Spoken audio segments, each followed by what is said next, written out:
홍수라는 것은 큰 비가 와서 물이 범람하는 위기를 말합니다.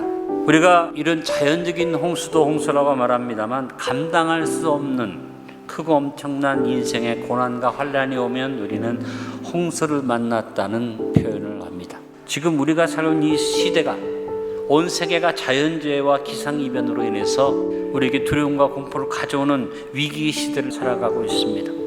뿐만 아니라 우리 대한민국이 국가적으로 사회적으로 홍수의 위험을 겪어서 많은 어려움이 우리에게 다가오고 있지 않습니까?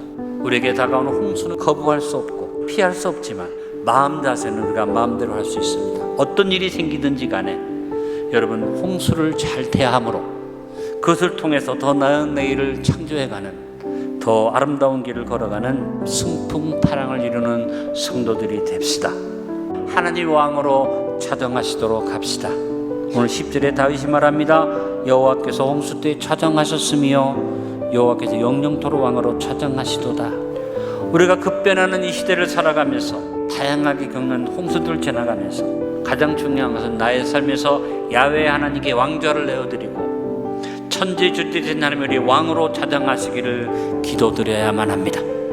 왕으로 차정한다는 말은 아삽 아도나이라는 히브리 말, 절대적 주인으로 모든 것을 주관하게 맡긴다 하는 의미를 가지고 있습니다. 모든 주권을 하나님께 드리고 하나님 몸을 주관하시도록 왕으로 모시는 것을 말합니다. 그런데 이 본문 속에서 다윗의 강조점이 어디 있습니까? 오늘 제목 홍수 때 강조점이 있을까요? 다윗이 강조한 것은 영원토록이라는 말이 있다는 사실을 주목해 보시기 바랍니다. 우리 가운데 왕으로 차정하신 하나님이 홍수 때만 왕으로 차정하는 것 아니라 홍수가 지나가든지 홍수가 해결되든지 홍수가 다시 엄몰해 오든지 언제나 하나님을 왕으로 모시고 살아라. 이것이 오늘 본문의 교훈인 것입니다. 여러분, 우리 여호와 하나님은 왕으로서 절대 주권을 가진 주인으로서 우리의 삶의 모든 일에 차정하는 분입니다. 우리 이것을 믿고 신뢰해야만 합니다. 사랑하는 교회 성도 여러분, 여러분의 일상의 모든 삶에서 하나님을 왕으로 모시고 삽시다. 주님이 다시 오시는 마지막 때를 맞이하면서 세계적인 자연재해와 기상이변의 어려운 현실을 우리가 맞이하면서 그리고 국가적으로 새로운 시대를 열어가면서 사회 전반적인 기조가 혼란한 가운데 홍수 속에 있습니다. 그런데 여러분, 이때 우리는 여호와가 왕으로 차정하시기를 기도하고 왕을 의지할 수 있기를 간절히 바랍니다. 우리 개인 각자의 삶의 현장에 고난과 환난의 홍수는 누구에게나 넘치게 되는데 이러한 홍수들이 엄몰하기 전부터 우리의 삶의 모든 일 속에서 여호와가 왕으로 차정하시기를 기도하는 아름다운 믿음을 갖게 되기를 바랍니다.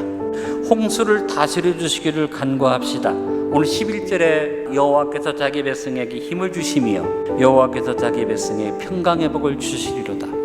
우리는 생각지 못한 환난의 홍수를 만날 때 하나님을 인정하고 왕으로 차정하사 자기 백성에게 평강을 주시는 하나님을 바라봐야만 합니다. 우리가 극심한 고난이 와서 나를 흔들 때 홍수 위에 차정하신 하나님을 바라보고 하나님께 맡기는 사람은 하나님께서 더 복된 자리로 인도해 주십니다. 무서운 시련을 만나서 홍수가 임할 때 홍수에 차정하신 하나님을 바라보고 기도했던 많은 믿음의 사람들 가운데 욥의 이야기를 우리는 기억합니다. 욥은 환난과 고난의 홍수가 왔을 때 무슨 고백을 합니까? 욥기서 1장 21절 22절에 말합니다. 이르되 내가 모태에서 알몸으로 나왔사온즉 또한 알몸이 그리로 돌아가올지라 주신 이도 여호와시요 거두신 이도 여호와시오니 여호와 이름이 찬송을 받으실지니이다 하고 이 모든 일에 욥이 범죄하지 아니하고 하나님을 향하여 원망하지 아니하니라. 무서운 홍수가 왔는데 욥이 하나님을 원망한 것 아니라 주시는 분도 하나님, 가져가시는 분도 하나님, 난 하나님께 영광 돌립니다. 이 아름다운 믿음으로 욥이 섰다는 것이고 욥이 그 후에 더 큰 복을 받았습니다. 두 가지의 사람이 있습니다. 홍수가 임할 때 두려움과 공포를 가져가서 우리를 점령하러 갈 때 마귀의 권세를 물리치는 사람이 있고 마귀의 권세를 받아들이는 사람이 있습니다. 기억하십시오. 홍수 때 하나님이 그 위에 차정하십니다. 이거를 바라보고 두려워하지 말고 기도합시다. 그럴 때 우리 하나님이 우리에게 함께해 주실 것입니다. 베드로 사도도 베드로전서 5장 10절에 고백합니다. 모든 은혜의 하나님 곧 그리스도 안에서 은혜를 부르사 자기 영원한 영광에 들어가게 하시니까 잠깐 고난을 당한 너희를 친히 온전하게 하시며 굳건하게 하시며 강하게 하시며 터를 견고하게 하시리라. 여러분, 우리도 우리의 삶의 다양한 홍수에 찾아가시는 바라보고 어둠과 두려움과 불안을 가져오는 사탄의 계기를 대적하여 물리치고 맑고 밝고한 마음으로 담대하고 당당하게 살아갑시다. 자만하여 방지하지 않기를 결단합시다. 홍수라는 것은 넘치는 모든 것을 상징하는 것입니다. 환난과 고난만 홍수가 아니에요. 축복도 평강도 홍수가 됩니다. 지금 우리 대한민국이 홍수를 만났어요. 일제압제에서 해방된 지 80년 만에, 6.25 사변의 폐허 위에서 70년 만에 오늘의 경제부흥을 이루는 대한민국의 현실이 홍수를 만난 현실입니다. 경제 발전만 있는 것 아니라 더불어서 부패하고 타락한 홍수가 온 나라를 덮어서 자살률 1위, 이혼율 1위의 나라로 내려앉고, 이제는 동성애와 동성혼을 부끄럽게 생각하지 아니하고 혼란한 젠더 이념을 정체성을 상실한 채 포괄적 차별금지법 같은 악법을 세우려고 시도하는 역사가 우리 사회 속에 지금 일어나고 있지 않습니까? 눈부신 경제 성장과 함께 세계에서 주목을 받는 K컬처, K푸드가 홍수처럼 밀려와서 우리를 교만의 홍수로 덮어버리므로 마치 우리나라가 대단한 나라가 된 것처럼 착각을 하는데, 내면을 들여다보니까 대통령을 2번이나 탄핵시키는 나라, 국가적인 위기를 만나서 어쩔 바를 모르는 상황이 있는데 우리 국민들은 여전히 깨어나지 못하고 여전히 이전보다 더 험한 당정에 휘달려서 이 싸움이 언제 끝날까 참 걱정이 되는 그런 시대를 우리가 살고 있습니다. 이런 위기를 만나는 이때에 소원에 있던 러시아와 중국과 북한이 일체를 이루어서 새로운 세력으로 뭉치려고 하는 위기가 일어나고 있습니다. 이런 때 우리는 물질적인 부여와 풍요로 인해서 주어지는 부패와 타락의 홍수를 깨닫고 그 위에 하나님이 좌정하시도록 기도해야지 됩니다.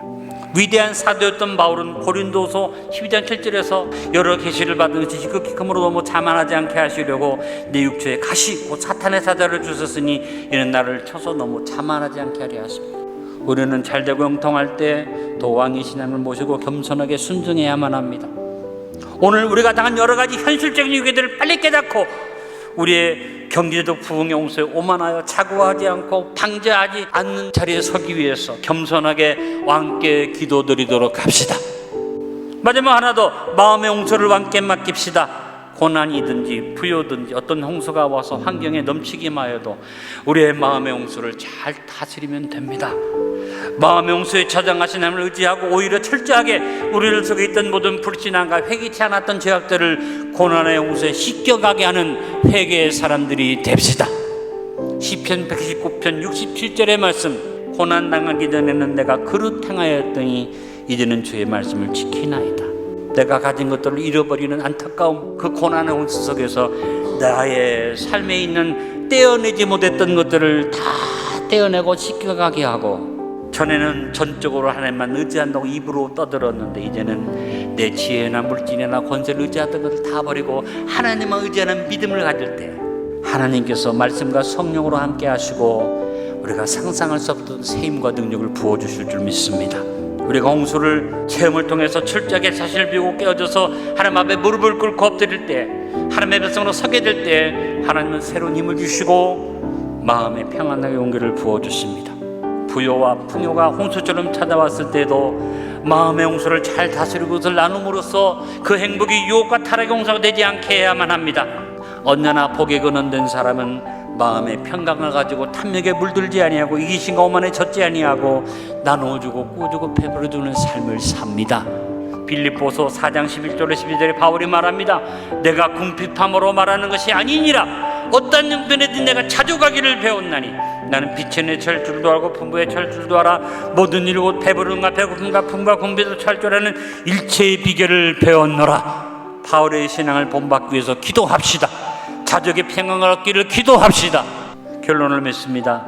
야훼 하나님이 언제나 나의 삶 속에 왕으로 저장하시기를 기도드립시다. 특별히 환난의 홍수 때 여호와께서 왕으로 저장하시기를 기도드립시다. 그리고 축복과 평강의 홍수 때에도 여호와께서 왕으로 저장하시기를 기도드립시다. 항상 마음의 홍수를 다스리는 여호와께 평강을 구하도록 합시다. 오늘 우리 각자에게 당한 홍수를 우리는 지나가고 있습니다. 우리의 왕된 야훼 하나님께 드리는 4가지 기도를 정리하고 홍수를 이기는 믿음의 사람들로 서게 되기를 바랍니다. 왕으로 저장하소서. 홍수를 다스려 주소서. 자만하여 방제하지 않게 하소서. 마음의 홍수를 다스려 주소서.